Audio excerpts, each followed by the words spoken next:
Good morning, students. This is Monica, and you are attending the online class from Vivekanand Senior Secondary School, Bani. Today, we are going to start our new chapter, which is Central Problems of an Economy. हमने पिछले chapter में पढ़ा था कि economics क्या होता है और इकोनॉमिक्स में सबसे ज़्यादा इकोनॉमिक इश्यूज़ की वजह से हम इकोनॉमिक्स की स्टडी करते हैं कि हमारे अर्थव्यवस्था में किस किस चीज़ के से रिलेटेड प्रॉब्लम्स हैं, इश्यूज़ हैं, उसी से रिलेटेड हम सॉल्यूशंस निकालते हैं ना इकोनॉमिक्स में। ठीक है, तो अब ये चैप्टर जो सेकंड है ये पूरा का पूरा इसी चीज़ पे बेस्ड है कि कौन कौन सी प्रॉब्लम्स हैं हमारी इकोनॉमी में और उसके रिलेटेड जो प्रॉब्लम्स हैं वो उनका क्या सॉल्यूशंस हो सकता है। ठीक है, तो ये चैप्टर हम बिगन करते हैं, स्टार्ट करते हैं ये चैप्टर। तो देखिए, इन्होंने सबसे पहले बोला है कि what is economics, what is economics और व्हाट इज़ इकोनॉमिक प्रॉब्लम। देखिए, इन्होंने कहा है कि जो ह्यूमन बीइंग्स होते हैं उनकी वांट्स तो हैं अनलिमिटेड, पर उनको जो सेटिस्फाई करने के साधन हैं वो स्कार्स हैं, मींस लेस हैं।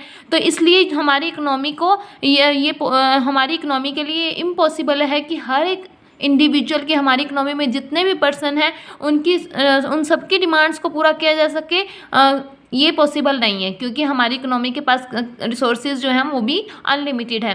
तो ये हर एक इकोनॉमी के लिए नेसेसरी हो जाता है, ज़रूरी हो जाता है कि वो चॉइस करे ताकि एफिशिएंट यूज़ हो सके, प्रॉपर अच्छे तरीके से हर एक अवेलेबल रिसोर्सेज का एफिशिएंट यूज़ हो सके।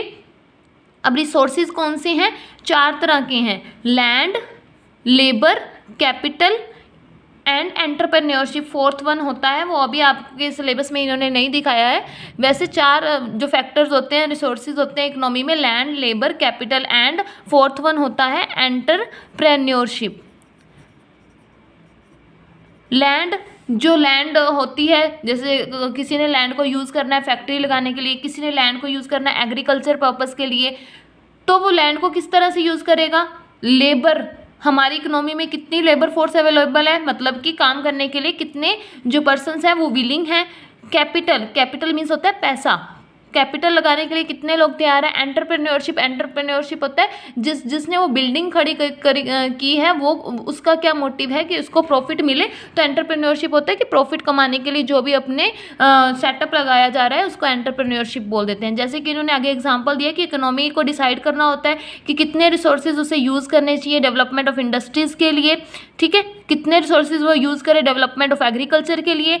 तो ये जो प्रॉब्लम है कि एलोकेट मीन्स बांटना, कि रिसोर्सेज को किस तरह से बांटा जाए ताकि हमारी जो इकोनॉमिक प्रॉब्लम है वो भी सॉल्व हो जाए और जो हमारे लोग हैं वो भी सोसाइटी के सेटिस्फाई हो सकें।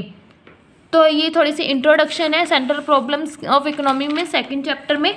देखिए, हमारी जो इकोनॉमिक प्रॉब्लम होती है वो उसकी डेफिनेशन दी है इन्होंने, means the problem of choice और the problem of economical use of scarce resources. Economical का मतलब होता है कम पैसा लगा के ज़्यादा से ज़्यादा बेनिफिट लेना। ठीक है, तो इकोनॉमिक प्रॉब्लम क्या है, ये इसका मतलब है कि प्रॉब्लम ऑफ चॉइस का राइज होना, क्योंकि हमारे जो रिसोर्सेज हैं वो स्कार्स हैं और उनका इकोनॉमिकल यूज़ किया जा सके ताकि जो हमारी सोसाइटी है उसमें चाहे प्रोड्यूसर्स हैं चाहे कंज्यूमर्स हैं जो भी हैं वो ज़्यादा से ज़्यादा सेटिस्फाई हो पाएँ। नेक्स्ट जो आपका टॉपिक है इसी चैप्टर में वो क्या है, कॉजेज़ ऑफ इकोनॉमिक प्रॉब्लम, कि जो इकोनॉमिक प्रॉब्लम है वो अराइज क्यों हो रही है, उसके कारण क्या है। पहला क्या है, अनलिमिटेड वांट्स, मतलब कि जो लोगों की ज़रूरतें हैं वो अनलिमिटेड हैं, हिसाब से ज़्यादा हैं, जितने उनके पास साधन नहीं हैं उनसे ज़्यादा उनकी क्या है, वांट्स हैं, उनकी ज़रूरतें हैं। सेकंड है लिमिटेड और स्कार्स, मीन्स ज़रूरतें हैं अनलिमिटेड पर जो हमारे साधन हैं मीन्स हैं वो कैसे हैं, लिमिटेड या फिर स्कार्स मीन्स लेस हैं।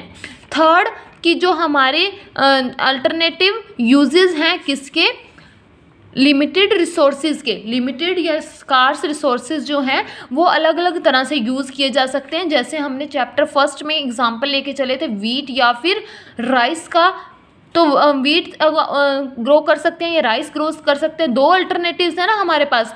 तो वो कहते हैं कि ये 3 कारण हैं हमारी इकोनॉमिक प्रॉब्लम के, कि हमारी जो वांट्स हैं वो अनलिमिटेड हैं, हमारे जो रिसोर्सेज हैं या मीन्स हैं वो कितने कैसे हैं, स्कार्स हैं मीन्स लेस हैं, और इन स्कार्स रिसोर्सेज के अल्टरनेटिव यूजेस भी हैं। तो इसलिए हमें चॉइस करनी पड़ती है, क्योंकि यही कन्फ्यूज़न रहती है कि हम कहाँ पे अपने रिसोर्सेज को यूज़ करें ताकि हमें फ़ायदा ज़्यादा हो सके।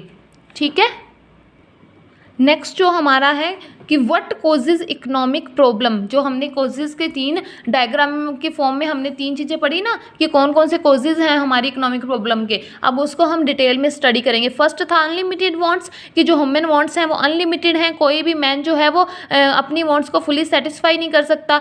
अब इन्होंने यहाँ पे एग्जाम्पल लिया है एक कि कुछ टाइम पहले, कुछ ईयर्स बैक अगर हम चले जाएं तो वहाँ पे कोई डिमांड नहीं होती थी लैपटॉप्स की या फिर कोई भी डिजिटल गैजेट्स जो थे, जैसे कंप्यूटर हो गया, मोबाइल फ़ोन हो गया, लैपटॉप्स हो गए, इनकी कोई इतनी डिमांड मांग नहीं थी मार्केट में। पर आज के अगर देखा जाए तो हर एक हाउस होल्ड, हर एक जो गृहस्थी है वो क्या पैसेज ऑफ टाइम के साथ साथ उनको क्या है ये इंक्रीज़, उन्होंने अपनी डिमांड, अपनी मांग इन चीज़ों के लिए बढ़ा दी है। जैसे कंप्यूटर हो गए, मोबाइल फ़ोन हो गए, कार्स होगी, महंगी महंगी कॉस्टली कार्स जो होगी, इन सारों की डिमांड क्या है टाइम के साथ बढ़ती जा रही है। तो ये अनलिमिटेड वांट्स हैं जो एक सबसे मुख्य कारण है किसका, इकोनॉमिक प्रॉब्लम अराइज होने का। जो हमारी सेकेंड प्रॉब्लम है वो क्या है, कॉज जो है, कारण है वो क्या है, लिमिटेड और स्कार्स मीन्स, जो हमारे मीन्स हैं, जो हमारे साधन हैं हमारी ज़रूरतों को पूरा करने के लिए वो क्या है, लिमिटेड हैं, जबकि हमारी वांट्स अनलिमिटेड हैं।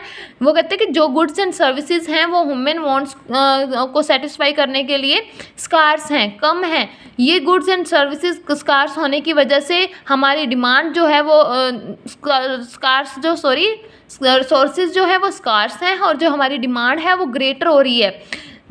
जो मांग है ज़्यादा है सप्लाई से, मीन्स पूर्ति से जो हमारी मांग है वो ज़्यादा हो रही है, चाहे प्राइस जो मर्जी हो।